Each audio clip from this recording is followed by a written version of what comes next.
to make you accept all the bad things that are happening, to turn you into a biological android, a type of zombie. You cannot make this up. Please send this video to everyone you know. For God's sakes, understand how serious this is. This is a global scientific corporate takeover of life itself. The globalists aren't just re-engineering corn and wheat and every other major crop and engineering sterilants into them. Suddenly, all over the news, they're promoting lithium and Prozac and other drugs in the water. Head bioethicist at Cambridge, they're the people that advise and set medical policy for doctors, are announcing they want to force drug you, and they're calling it cognitive enhancement. I've got a CBS News piece where they say that mercury helps your intelligence when everyone knows it causes brain damage. Mercury-containing vaccines may help, not harm kids, according to 2 new studies in the journal You Pediatrics. feel sleepy and relaxed. So relaxed. You trust me and what I say. Has she given up fighting? Alex is about to get a shock from an old friend now on BBC One in Ashes to Ashes. And remember, it was acceptable in the 80s.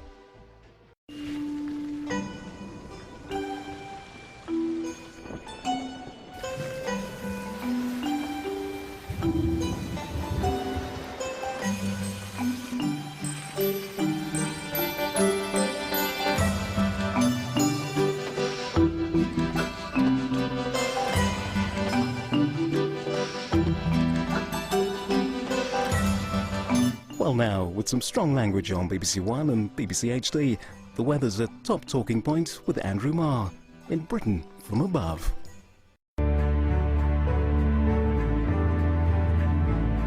Time for a look at the BBC News, now on BBC One with Fiona Bruce.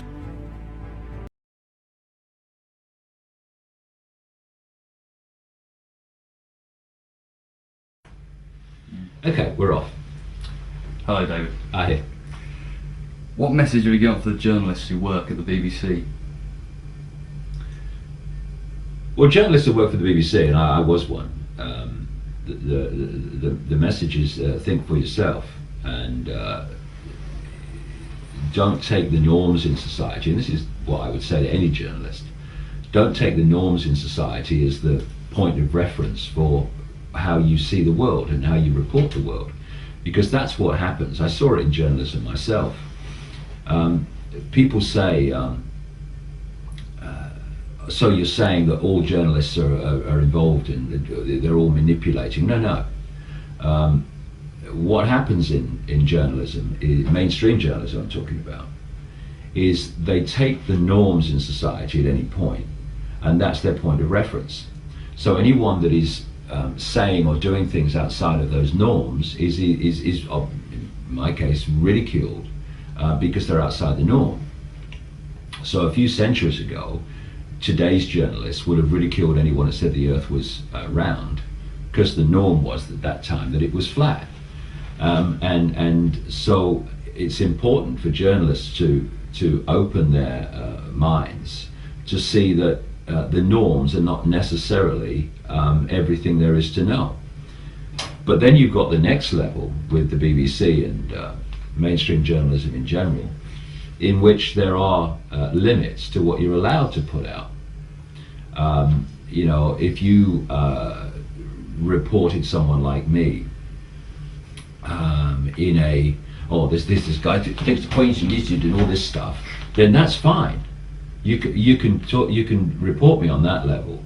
But if you said, okay, we're gonna do this report or this documentary on this guy, and actually we're going to take seriously what he's saying, not that we're going to believe it, but what we're going to do is we're going to go with an open mind and we're going to look at the evidence, then that's a completely different situation. And I doubt very much if that would be acceptable, and certainly would never make the air. I've been interviewed a couple of times by tabloid journalists who wanted to do, in the last occasion, a 2-page feature about what I was saying about me, and all the photographs were taken and everything. But his article was going to be, actually, this guy's not crazy, and he might be saying this, but hey, you know, never made the paper, never got in, just never ever used. And this guy was a named frontline writer for that paper, never used. So there are two things running together in journalism. One is the closed-mindedness of most journalists, they're certainly not all, and the other thing is even those that are open to seeing life in a more expansive way, they then face the block of the structure. And the worst kind of censorship is self-censorship. This is how the system works. It's like the mouse in the laboratory maze. If you're going to get a shock all the time for going down these channels, then you stop going down them, and you can take the shock technology away, and the mouse won't go down there anymore because it's been shocked too many times.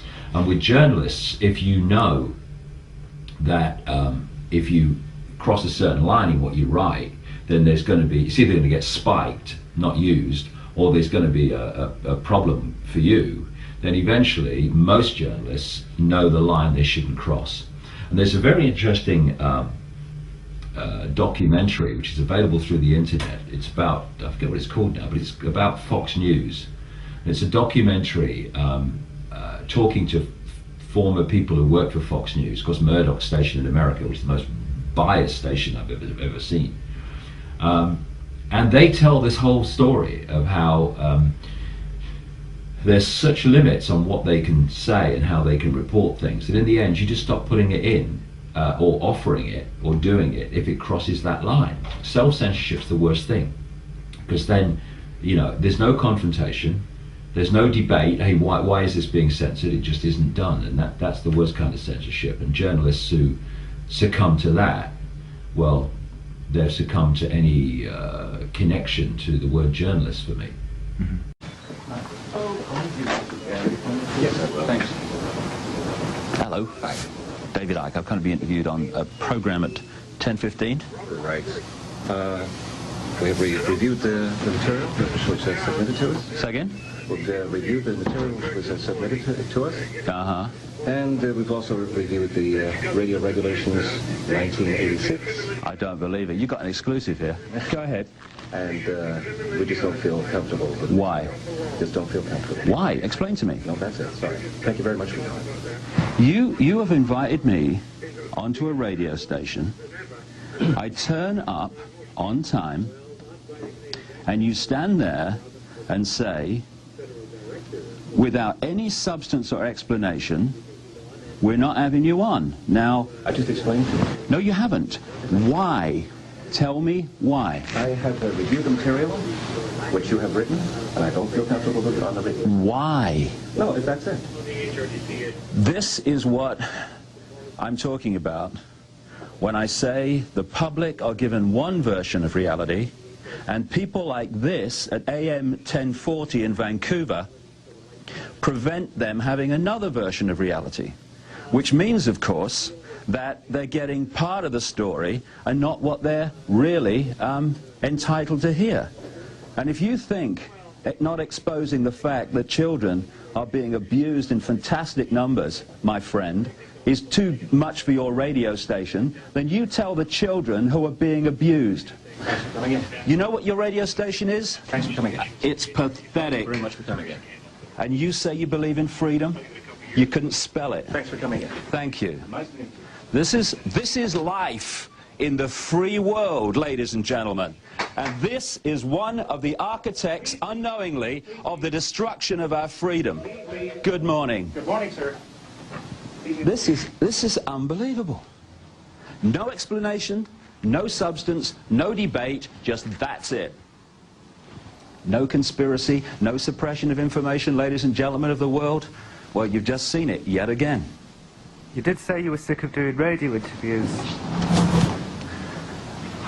That's not the point.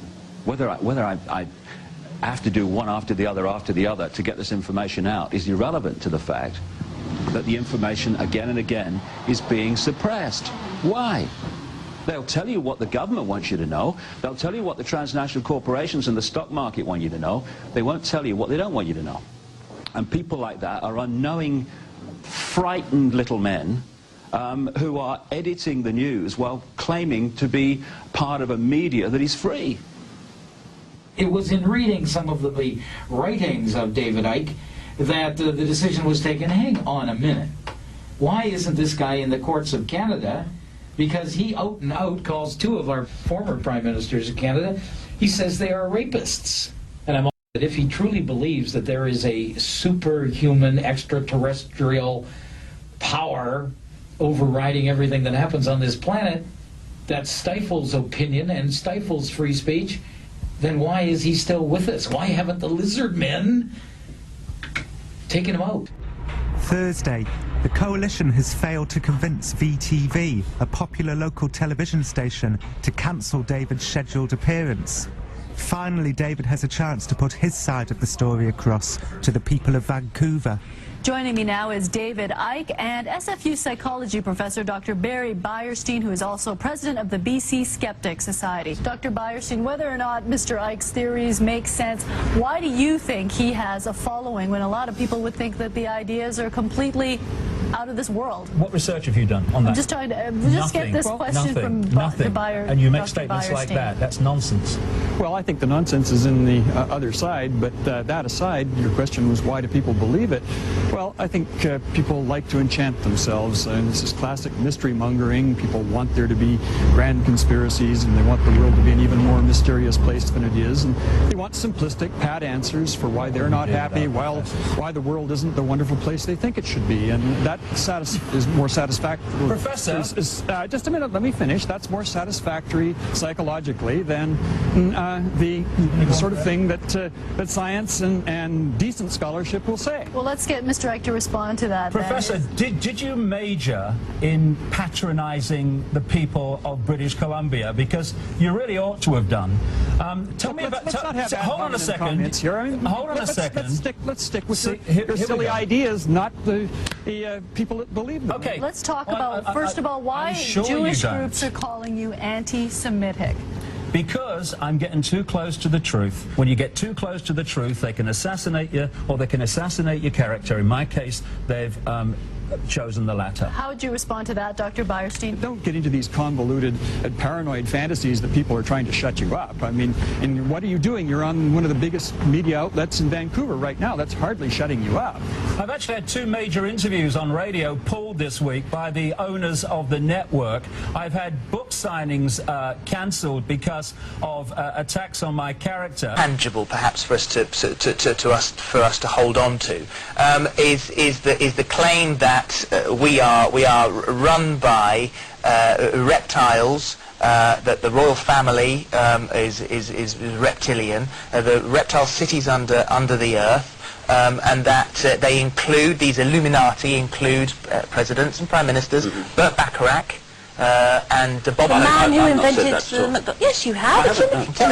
Burt Bacharach attends a place called Bohemian Grove, along with people. I've named people that attend Bohemian Grove. And suggesting that they're part of the Illuminati. I have named certain people as part of the Illuminati, but other people attend that place and we're not. Well, this is an easier one for us to sort of get a grasp on than you know, sort of the cosmos as a whole. Is the belief that our royal family are shapeshifters. Well, where have I got this from? I mean, did I sit in a darkened room and think, you know, I think that's what it is.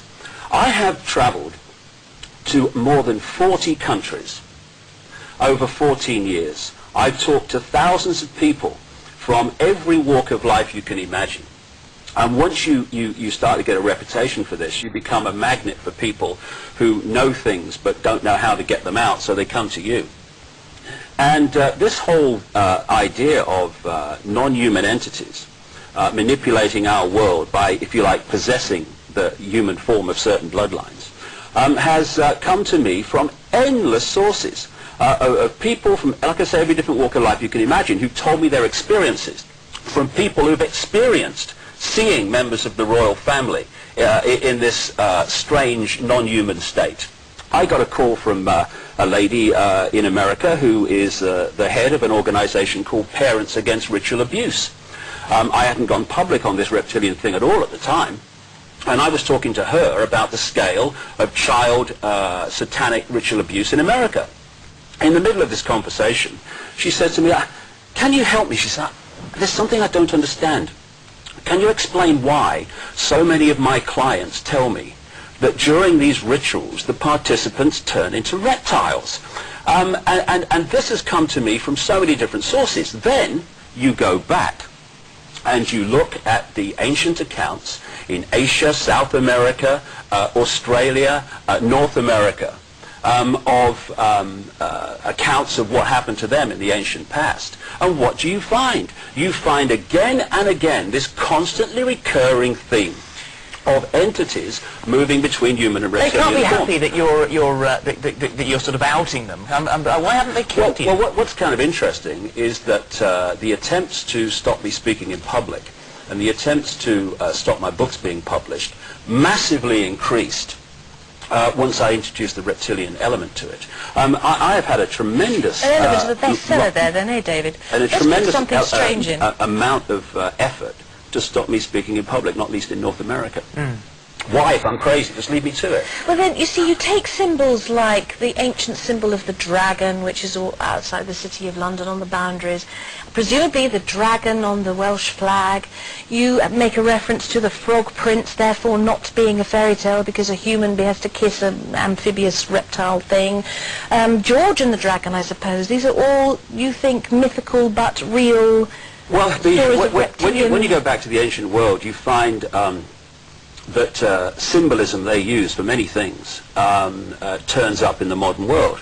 And of course, to people that don't understand the symbolism, have not been initiated into the knowledge, they see the symbol and that's it. But the people behind this manipulation to a global Orwellian fascist state, now I've been talking about this in my books for 14 years. Is anyone really still today so naive that they're not looking around them, particularly since 9/11, and seeing that we are moving daily into this Orwellian global fascist state? Well, we've reached the level that the law is now being changed, so when you enter American airspace in a plane, you can't queue for the toilet. I mean, what else in our lives is going to be controlled? Since 9/11, we certainly live in a very, very different world. Where so who was behind 9/11? Well, it takes a big old leap of faith to jump into the fact that it was actually caused by lizards. Well, you're talking on that level. When you read this book, Alice in Wonderland and the World Trade Center disaster, one of many, many books produced since 9/11, with real research and real journalism, you see that the official story of 9/11 is taken apart. It had to be caused and orchestrated within the borders of the United States.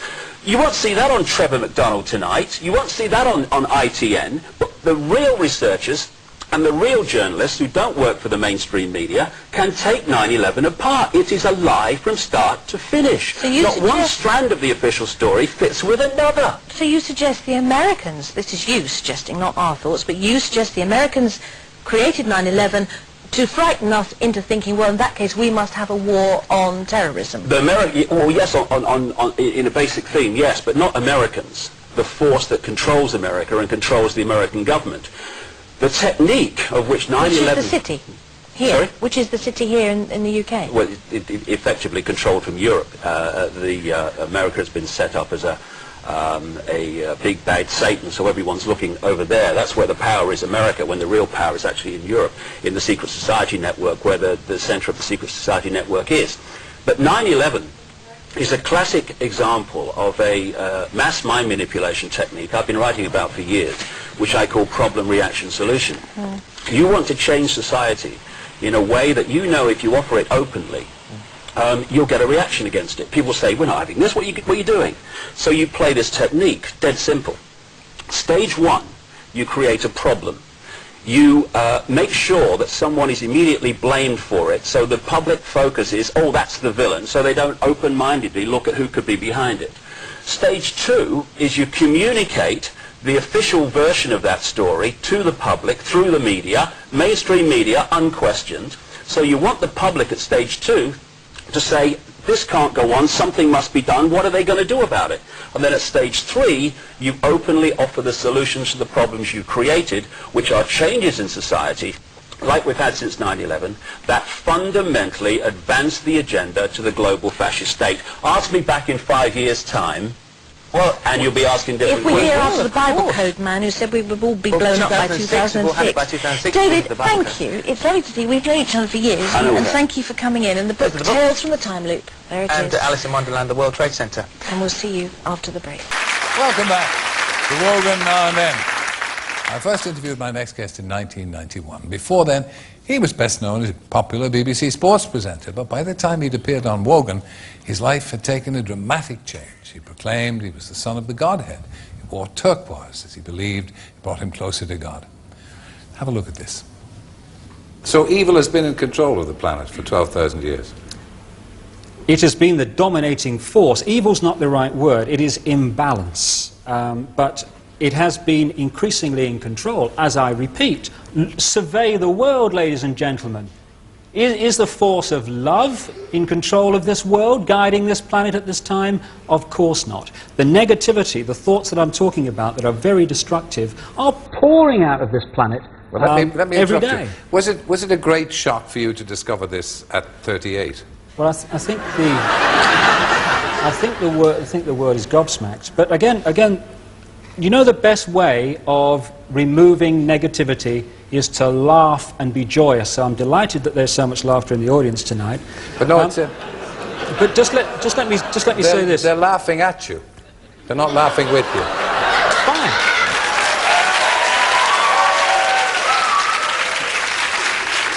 I didn't mean that to be hurtful. I don't want you to misinterpret it. They're not laughing in sympathy with you.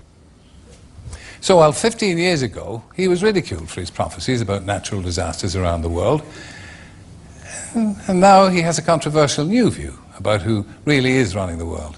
I'm delighted that he's agreed to come back. David Icke.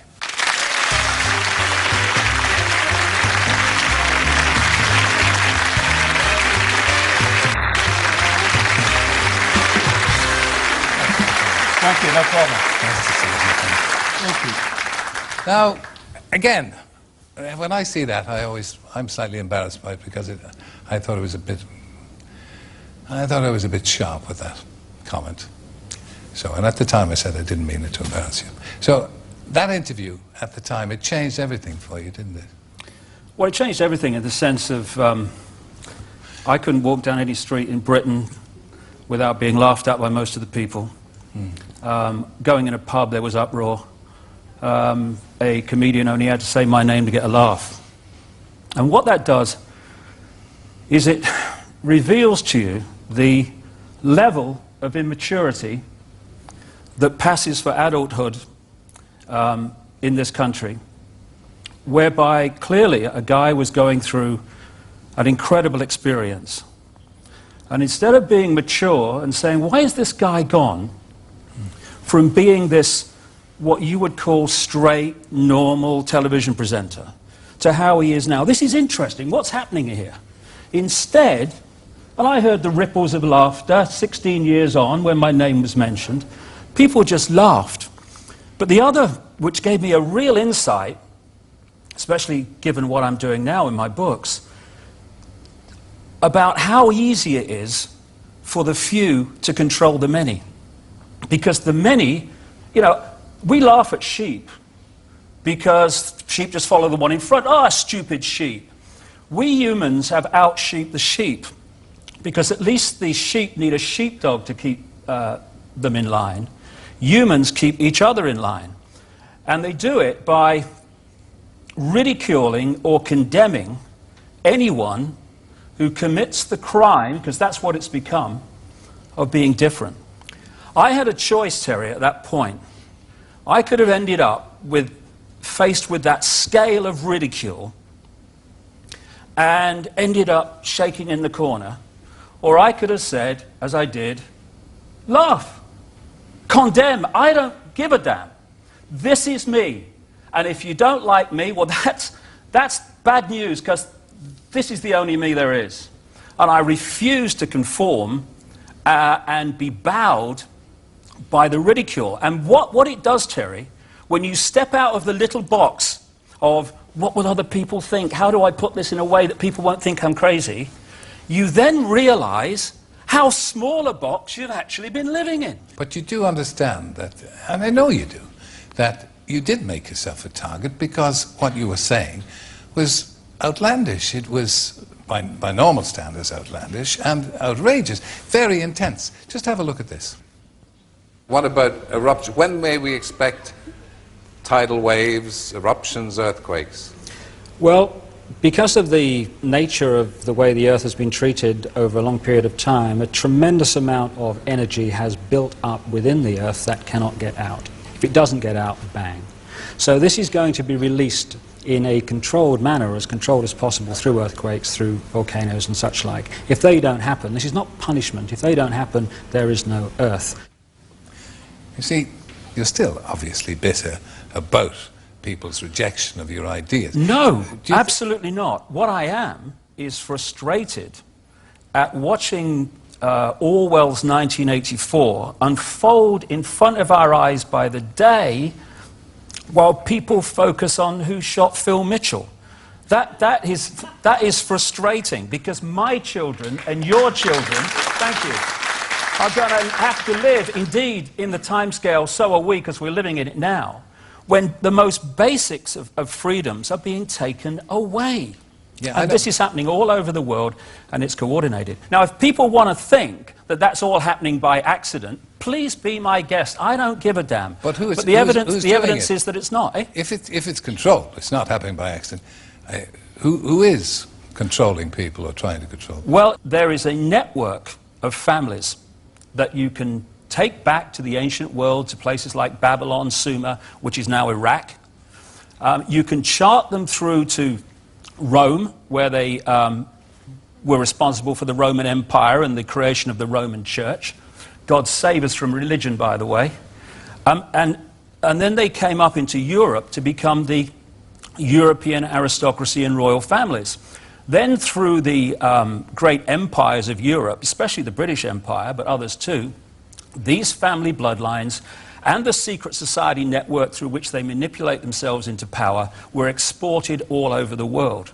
And then when the point came where the European colonial powers appeared to give independence to these countries, that was only on the surface. What actually happened was the family bloodlines and the secret society network through which they manipulate was left out in these former colonies, and they've gone on controlling them ever since. So what you have is a hidden hand where events are manipulated, like 9/11, which not just me, but endless other researchers now around the world have taken apart the official story.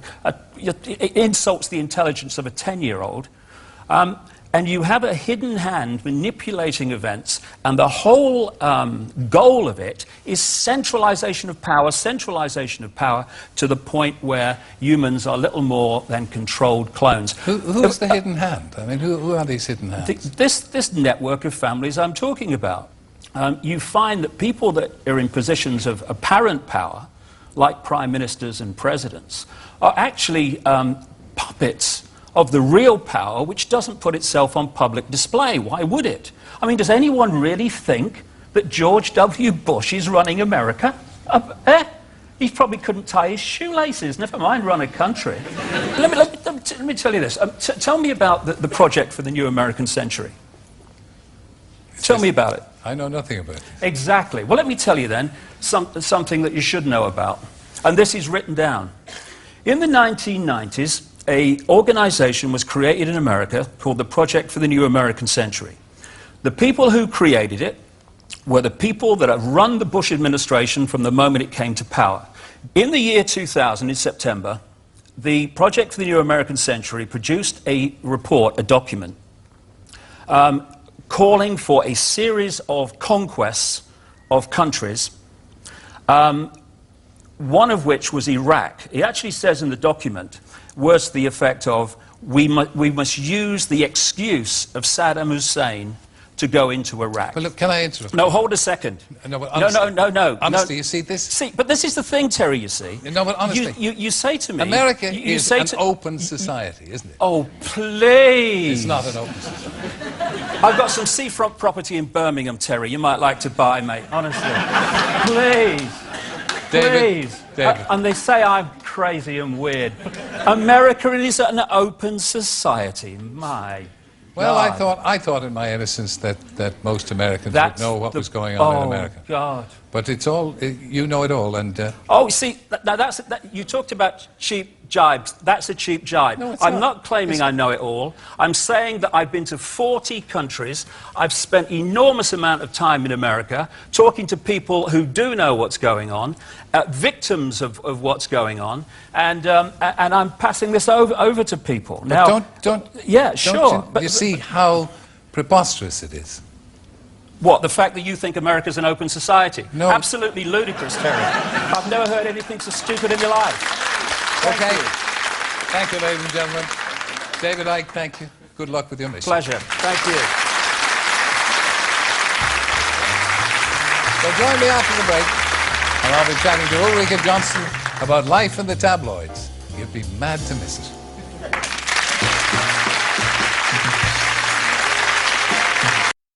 Round and round, swirly, swirly, you're in a swirly trance and so relaxed.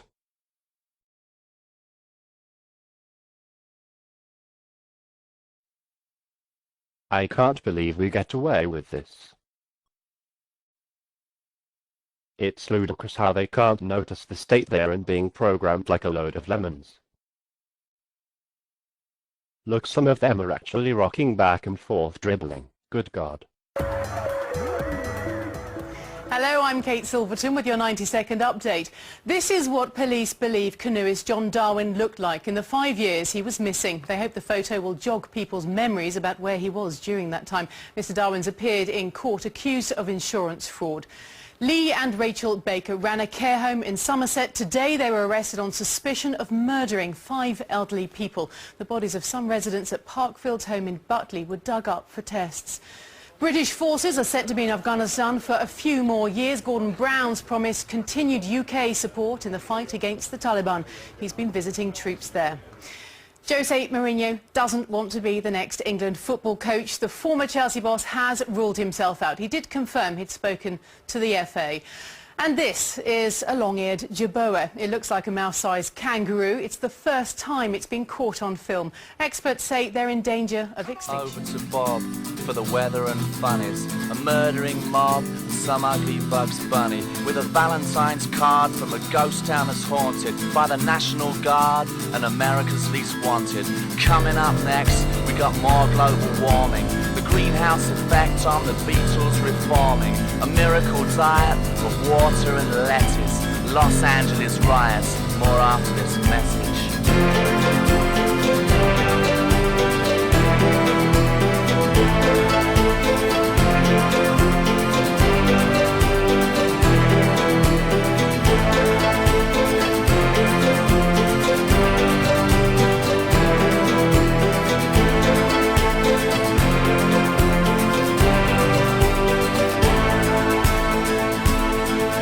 In the next half an hour, the jury with their verdict. 2 bags of flour, a pig and a turnip. On the day of the jackass in the year of the bing bong, they adjourn to the crack house for a beer and a sing-song.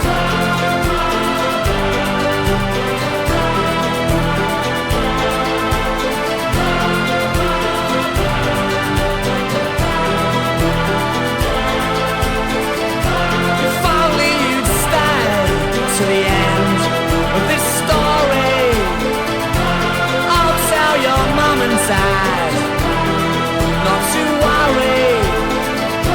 I'll love you forever when the TV is gone, and I'll love you now when it's on. Potatoes and meat from the heart of America to the eyes and the teeth and the arsehole of everywhere, for the great of the good and the love of the nation, to the boys in the hoods with a crucifixation. Cable the network to the land of the plenty where the tables are set, but the cupboards are empty. It's sexy, it's groovy, it's big and it's clever. Turn on and tune in and switch off forever. Turn on, tune in, switch off forever. Turn on, tune in, switch off forever. Turn on, tune in, switch off forever. Turn on, tune in, switch off forever.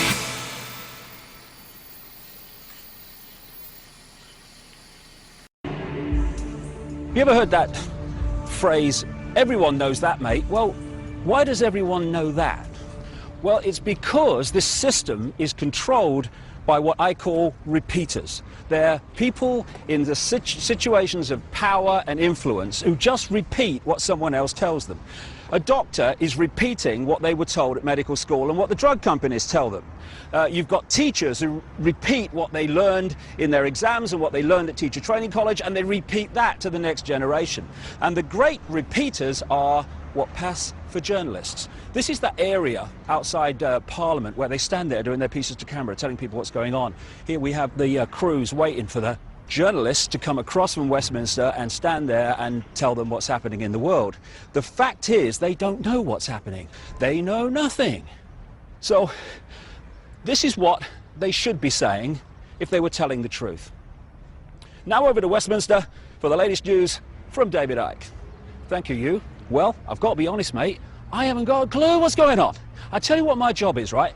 I wear a dark suit, not normally, but, you know, I'm playing here. And I'm come over from there, and I tell you what they've told me is going on. And I deliver it as if I know what's going on, and it's really true. I've got a clue if it's true.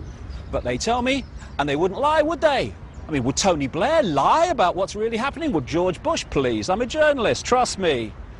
And so, what we call news, what you get paid a lot of money for reading Autocue about, is merely propaganda that they have told me and I tell you. David Icke, BBC, ITN, CNN, CBS, Sky News, Westminster. You think I'd be on hundreds of radio stations, on all these years, lying? You think I'd get away with that? I've already given you all the evidence and all the proof. Why don't you just go check it out for yourself? When I get up here and tell you Anwar al-Awlaki, I told you this 5 years ago, is CIA operative behind finding these mentally ill Muslims to carry out badly coordinated attacks as a pretext to take our rights, if that wasn't true, I'd be crucified. But people send me emails saying I'm lying about AP and Fox News. I'm not lying about any of this. I'm telling the truth. And a lot of you out there that sit on the fence and quietly know this is true, media people, government people, corporate people who go along with this, you're being enslaved because of it.